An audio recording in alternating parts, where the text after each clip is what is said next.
नमस्कार. मानवी मनाच्या अथांग आणि गुंतागुंतींच्या प्रवासात आज आपण एका अशा विषयावर प्रकाश टाकणार आहोत जो ऐकायला कदाचित वरवर साधा वाटेल, पण त्यामागचं विज्ञान आणि सायकोलॉजी इतकी खोल आहे की ती समजली तर मानवी वर्तणुकीचे अनेक पैलू उघडतील. आपण अनेकदा विचार करतो की एखाद्या व्यक्तीला आपली आठवण का येत नाही. आपण कुणासाठी कितीही केलं, आपलं सर्वस्व पणाला लावलं तरी समोरची व्यक्ती आपल्याला गृहीत का धरते. समोरच्याच्या मनात आपल्याबद्दलची ती ओढ, ती अनामिक अस्वस्थता नेमकी कशी निर्माण करायची की त्या व्यक्तीला क्षणोक्षणी फक्त आपलीच आठवण येईल. आज आपण असे काही सायकोलॉजिकल मार्ग पाहणार आहोत जे केवळ वरवरचे सल्ले नाहीत तर ते मानवी मेंदूच्या मूलभूत कार्यपद्धतीवर आधारित आहेत. हे मुद्दे समजून घेताना आणि अंमलात आणताना एक गोष्ट लक्षात घेणं गरजेचं आहे की हे तंत्र कुणाचं मन दुखवण्यासाठी किंवा कोणाला फसवण्यासाठी नाही, तर मानवी नात्यांमधील संवाद अधिक प्रभावी करण्यासाठी आणि स्वतःचा आत्मसन्मान जपून समोरच्याच्या मनात आपली एक अनमोल प्रतिमा निर्माण करण्यासाठी आहे. सगळ्यात पहिला आणि विज्ञानाच्या दृष्टीने सर्वात प्रभावी मार्ग म्हणजे इमोशनल अँकरिंग आणि गंधाची स्मृती. मानवी मेंदूमध्ये आठवणी साठवण्याचे केंद्र, ज्याला आपण हिपोकॅम्पस म्हणतो, आणि वास घेण्याचे केंद्र हे एकमेकांना अगदी लागून असतात. म्हणूनच एखादा विशिष्ट सुगंध आपल्याला एखाद्या जुन्या व्यक्तीची किंवा विसरलेल्या प्रसंगाची क्षणात आठवण करून देतो. सायकोलॉजीमध्ये याला अल्फा फॅक्टरी मेमरी म्हणतात. विचार करा, याचा वापर नात्यात प्रभावीपणे कसा करता येईल. जेव्हा जेव्हा आपण एखाद्या व्यक्तीला भेटतो किंवा त्याच्या सानिध्यात असतो तेव्हा आपला एक सिग्नेचर सुगंध ठराविक असावा. तो इतका युनिक असावा की तो वास येताच आपली प्रतिमा समोरच्या व्यक्तीच्या डोळ्यासमोर उभी राहिली पाहिजे. पण खरी जादू तेव्हा सुरू होते जेव्हा आपण प्रत्यक्षात तिथे नसतो. समजा आपण तिथे नसतानाही जेव्हा जेव्हा त्या व्यक्तीला तो विशिष्ट सुगंध येईल तेव्हा त्या व्यक्तीचा मेंदू जाणीवपूर्वक विचार करण्याच्या आधीच आपली आठवण काढायला लागेल. त्यांना स्वतःलाही कळणार नाही की कामाच्या व्यापात असताना अचानक आपली आठवण काय येते, पण तो सुगंध त्याच्या मेंदूच्या खोलवर असलेल्या आठवणीच्या कप्प्याला सतत स्पर्श करत राहील. हे एक प्रकारचे न्यूरोलॉजिकल प्रोग्रॅमिंग आहे. हे हजारो शब्दांपेक्षा जास्त प्रभावी ठरते कारण ते थेट भावनेला हात घालते. या सुगंधाच्या जादूला जोड मिळते ती मानवी स्वभावाच्या एका दुसऱ्या विलक्षण पैलूची, जिला आपण सायकोलॉजीमध्ये the inverse Benjamin Franklin effect म्हणतो. सामान्यतः आपला असा समज असतो की आपण समोरच्या व्यक्तीसाठी खूप काही केलं, त्याची सर्व कामं वेळेवर केली, त्याच्या प्रत्येक समस्येत धावून गेलो तर त्यांना आपली जास्त आठवण येईल. पण सायकोलॉजी याच्या अगदी उलट आणि धक्कादायक वास्तव सांगते. आपण ज्याच्यासाठी स्वतःहून कष्ट घेतो, ज्याच्यासाठी आपण आपले प्रयत्न खर्ची घालतो, त्याची आठवण आपल्याला जास्त येते.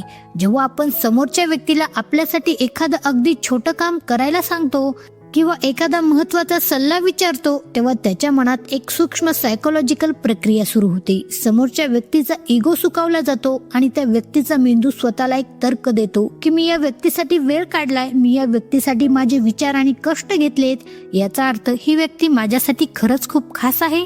आपण जितकं समोरच्या व्यक्तीला आपल्या आयुष्यातील छोट्या छोट्या गोष्टीत सहभागी करून घेऊ, त्यांना आपल्यासाठी काहीतरी करण्याची संधी देऊ, तितकं त्या व्यक्तीचं मन नकळत आपल्यामध्ये गुंतत जाईल. जेव्हा ती व्यक्ती रिकामी बसलेली असेल तेव्हा त्यांना आपण केलेल्या मदतीपेक्षा त्यांनी आपल्यासाठी जे केले त्या कष्टाची आठवण सर्वात जास्त येईल. कारण मानवी स्वभाव अशा गोष्टींना कधीच विसरत नाही ज्यात त्यांनी स्वतःची गुंतवणूक केली आहे. हे समजून घेतल्यानंतर आता आपण थोडं अधिक खोलवर आणि मानवी मनाच्या गुंतागुंतीच्या वळणाकडे जाऊया, ज्याला द नॅरेटिव्ह वाईड किंवा इमोशनल सेफ्टी पॅराडॉक्स म्हणतात. समाजात आणि नात्यात आपण पाहतो की बऱ्याचदा व्यक्ती खूप सोशिक, समजूतदार आणि प्रत्येक गोष्टीला हो म्हणणारे असतात.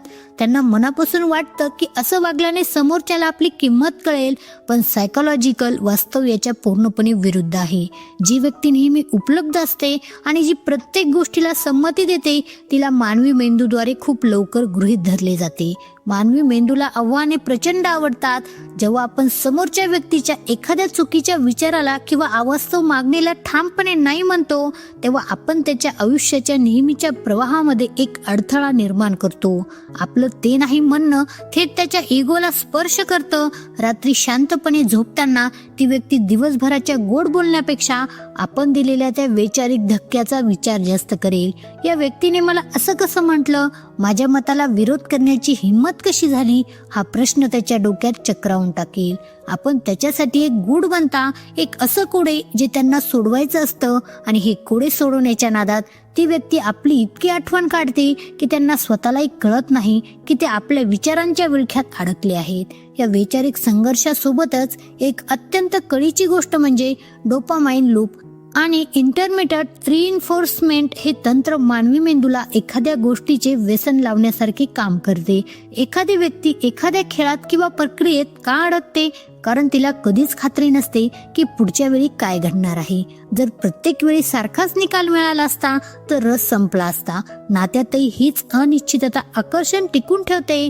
जर आपण दरवेळी सारख्याच प्रेमाने, सारख्याच ओढीने आणि सारख्याच उत्साहाने समोरच्या व्यक्तीशी बोललो तर आपलं वागणं पूर्णपणे प्रेडिक्टेबल होतं. सायकोलॉजीनुसार अनिश्चितता हे आकर्षणाचं सर्वात मोठं इंधन आहे. कधी आपण समोरच्या व्यक्तीला खूप जास्त वेळ द्यावा, त्याच्यावर कौतुकाचा वर्षाव करावा, पण कधी कोणत्याही कारणाशिवाय फक्त स्वतःच्या कामात व्यस्त राहून थोडे शांत व्हावे. जेव्हा त्यांना हवं असलेलं आपलं अटेन्शन अचानक कमी होतं तेव्हा त्याच्या मेंदूला त्या डोपामाइनच्या डोसची कमतरता भासते.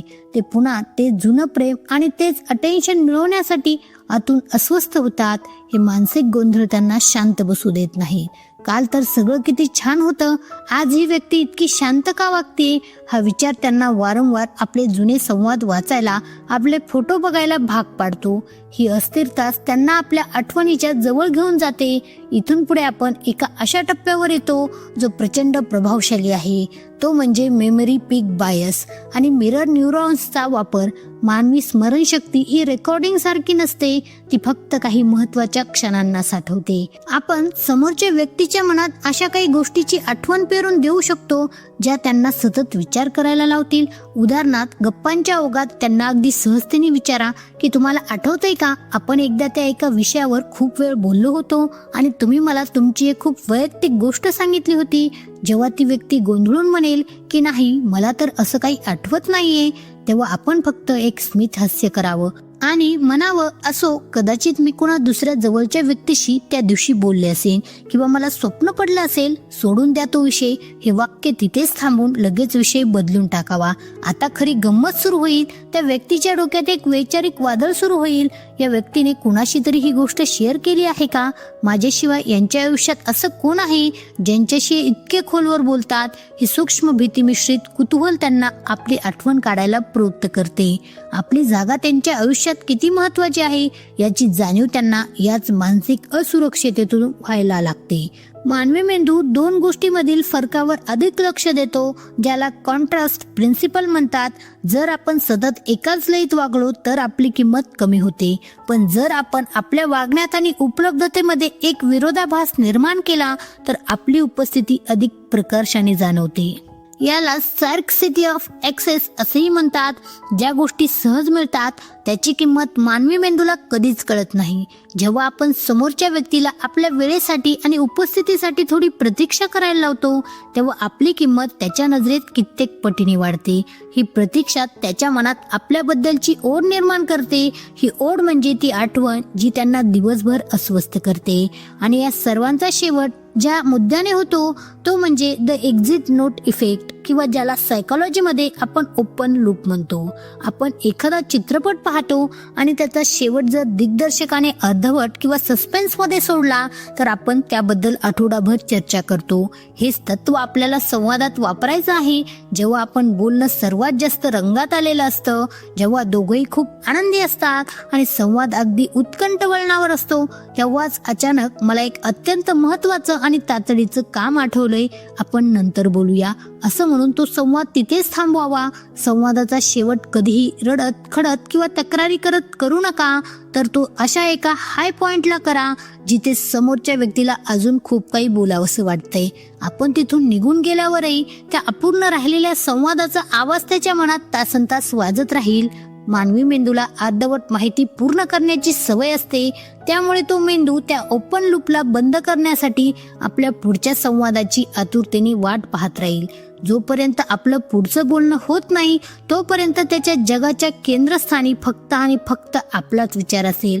हे 6 सायकोलॉजिकल मार्ग समजून घेतल्यानंतर आता आपल्याला एका अशा वळणावर यायचं आहे जे या सर्व विज्ञानापेक्षाही जास्त प्रभावी आहे. आपण विचार करतो की समोरच्या व्यक्तीला आपली आठवण यावी, पण कधी स्वतःला हा प्रश्न विचारला आहे का की मी स्वतःला किती आठवतो? मानवी स्वभावाचं एक अत्यंत कडवट पण सत्य वास्तव असं आहे की जग आपल्याला त्याच नजरेतून पाहतं ज्या नजरेतून आपण स्वतःला पाहतो. जर आपण दिवसभर समोरच्या व्यक्तीच्या कॉल किंवा मेसेजची वाट पाहत असू, आपलं संपूर्ण सुख दुःख त्याच्या एका प्रतिसादावर अवलंबून असेल, तर आपण नकळतपणे गरजू ऊर्जा प्रक्षेपित करत असतो. सायकोलॉजीनुसार गरज ही आकर्षणाची सर्वात मोठी शत्रू आहे. जेव्हा आपण स्वतःच्या आयुष्यात इतके मग्न असतो, जेव्हा आपल्याकडे स्वतःची काही ध्येय, स्वतःचे छंद आणि स्वतःची एक वेगळी दुनिया असते, तेव्हा आपलं व्यक्तिमत्व नैसर्गिकरित्या दुर्मिळ होतं. जेव्हा आपण समोरच्या व्यक्तीला आपल्या आयुष्याचं केंद्र बनवणं थांबवतो आणि स्वतःच्या प्रगतीवर लक्ष केंद्रित करतो, तेव्हा समोरच्या व्यक्तीला आपल्यात झालेला हा बदल प्रकर्षाने जाणवतो. त्यांना प्रश्न पडतो की ही व्यक्ती अचानक इतकी शांत आणि स्वतःमध्ये समाधानी कशी झाली.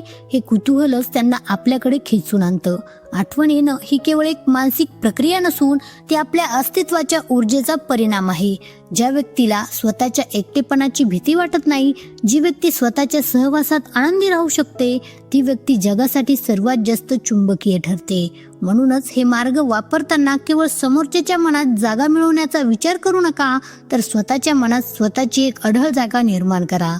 जेव्हा आपण स्वतःला अनमोल समजू लागतो, तेव्हा आपल्या शब्दांना वजन येतं, आपल्या मौनाला अर्थ प्राप्त होतो आणि आपल्या अनुपस्थितीला एक वेगळी धार चढते. समोरच्या व्यक्तीला तुमची आठवण तेव्हाच येईल जेव्हा त्यांना तुमच्या आयुष्यात त्यांची जागा हक्काची नाही तर मिळवलेली आहे याची जाणीव होईल. हाच तो खरा सायकोलॉजिकल विजय आहे, जिथे आपण कोणावर अवलंबून नसता तर लोक आपल्या अस्तित्वाचा आदर करायला शिकतात. नात्याच्या या प्रवासात हे लक्षात ठेवा की कोणताही सायकोलॉजिकल मार्ग आपल्या स्वाभिमानापेक्षा मोठा नसतो. आपण कुणाचं मन जिंकण्यासाठी या पद्धती वापरत असाल तर त्यामागे स्वतःला हरवण्याचा हेतू कधीच नसावा. सायकोलॉजीचं खरं सामर्थ्य कोणाला विनाकारण त्रास देण्यात नाही, तर स्वतःला इतकं सशक्त बनवण्यात आहे की समोरच्या व्यक्तीला आपली आठवण येणं ही त्याची नैसर्गिक गरज बनली पाहिजे. आज आपण जे 6 मार्ग पाहिले ते केवळ तांत्रिक मुद्दे नाहीत, तर ते स्वतःच्या व्यक्तिमत्वाला पेलू पाडण्याचे मार्ग आहेत.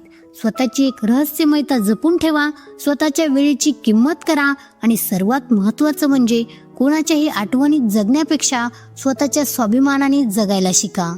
जेव्हा आपण स्वतःला समृद्ध करता, तेव्हा योग्य माणसं आपल्या आयुष्यात फक्त येत नाहीत, तर ती कायमची राहण्यासाठी धडपडतात. आजची सखोल चर्चा तुम्हाला कशी वाटली आणि यातील कोणता विचार तुम्हाला सर्वात जास्त पटला हे मला कमेंट्समध्ये नक्की सांगा. आपण पुन्हा भेटूया सायकोलॉजीच्या अशाच एका नवीन आणि सत्य प्रवासात. तोपर्यंत लक्षात ठेवा, तुमचं मूल्य हे दुसऱ्याच्या प्रतिसादावर ठरत नाही, तर ते तुमच्या स्वतःच्या नजरेत असतं. आत्मसन्मान ही अशी गोष्ट आहे जी कुणाच्याही प्रेमापेक्षा किंवा आकर्षणापेक्षा मोठी असते. जेव्हा आपण स्वतःच्या मूल्यावर ठाम असतो, तेव्हा समोरच्या व्यक्तीला आपली आठवण केवळ प्रेमापोटी येत नाही, तर आपल्या व्यक्तिमत्वाच्या आदरापोटी येते. स्वतःला सिद्ध करण्यापेक्षा स्वतःला समृद्ध करण्यावर लक्ष द्या. स्वतःचे राजे बना, स्वतःला ओळखा. धन्यवाद.